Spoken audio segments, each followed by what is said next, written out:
We talk all about some of the things that you should be doing. How do you navigate these markets? Yeah. What exactly is the strategy now, given the themes that you are seeing develop? Yeah, absolutely. So short term, I think we're positioning the options markets. But for anybody looking out 6 months plus, I think there's great opportunities to be adding to on this pullback.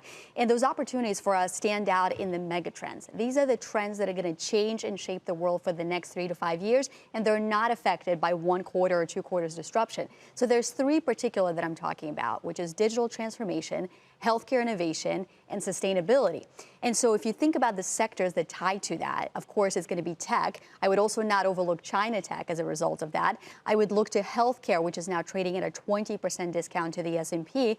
And of course, I would look to the sustainability theme with electric vehicles, which has gotten to be, pretty tough in China. But China, again, is recovering, and electric vehicles, they're likely to do better. How do you express those views? So let's say that those 3 mega trends do end up hypothetically playing out. How exactly do investors capitalize on that kind of a theme?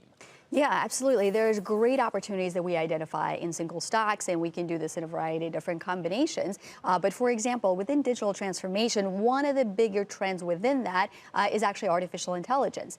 And one thing that really makes AI even more valuable than we already thought it was, think about the role that it's playing right now in actually mitigating and managing an epidemic like coronavirus. So anything from e-commerce to telehealth to actually using AI to decode this coronavirus and look for potential cures. So identify stocks in that environment. We look at 5G and figure out who are the beneficiaries, and depending on where we are in this life cycle. Now, Jenny, it's interesting we bring up some of those trends.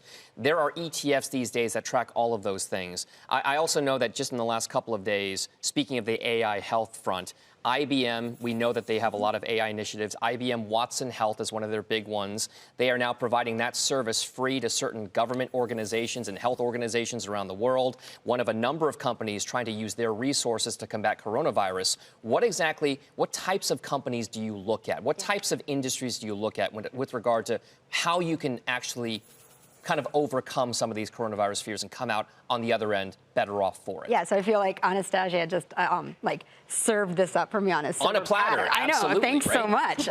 Yeah, so it's really cool because I'm able to, as a portfolio manager, buy the by the individual companies that benefit from this. And you can buy companies like AT&T that's down 7.5% in the last 5 days and has a 5.9% extraordinarily safe dividend yield. And the whole investment theme on that hinges on 5G. Right? Meanwhile, it's just been sold off as if it has no point. And by the way, if people do cocoon and go home, you know what they're going to do? They're going to binge watch. And you can buy companies like IBM that's paid a dividend for 49 straight years and is down 12%. And it's got a 5% dividend yield. So there's a ton of these. I mean, I can even get into the green stuff with dividend yields and long dividend histories if we want to go to sustainability. So let's do that. What exactly goes on your shopping list, Jenny, as these things kind of develop? We know the themes that are in play. What do you say, hey, if this thing gets to this level, I'm in. Hit the buy button. Right. So what's on my, I don't own already, and they're on the buy list if they get to this level, are things potentially like UPS and 3M that are just getting bludgeoned, but I don't own those yet. So if I have a portfolio where maybe they've sent in cash or they, I don't know, for whatever reason, they're putting more money to work, the things that are on the buy list that are actively going in right now are things like, there's a company that I own called Hannon Armstrong. It's a real estate investment trust that specifically finances clean energy, carbon reducing emissions projects, right? It's down 8%. It's got a 4% dividend yield. So there are companies like that. There's so much to do. There's CenturyLink, which owns 500,000 miles of fiber.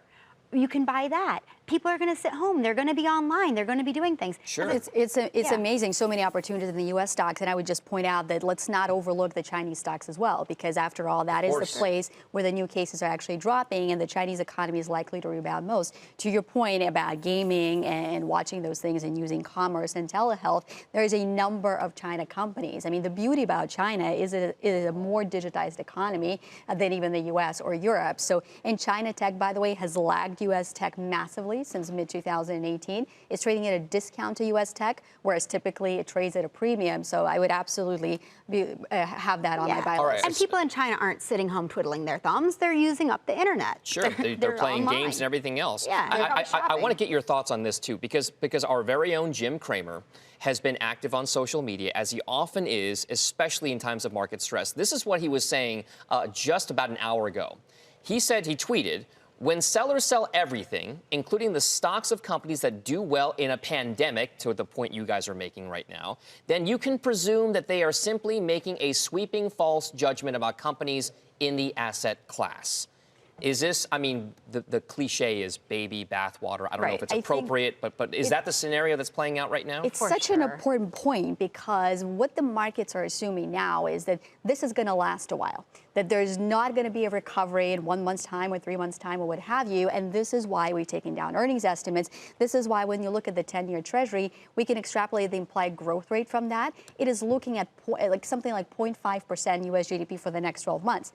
That is likely not going to be the case if coronavirus does end up being contained and we have a spring snapback of activity. So, so to your point, this is a great opportunity when we bake in this, this massive prolonged fear. It's a great opportunity to execute the shopping list.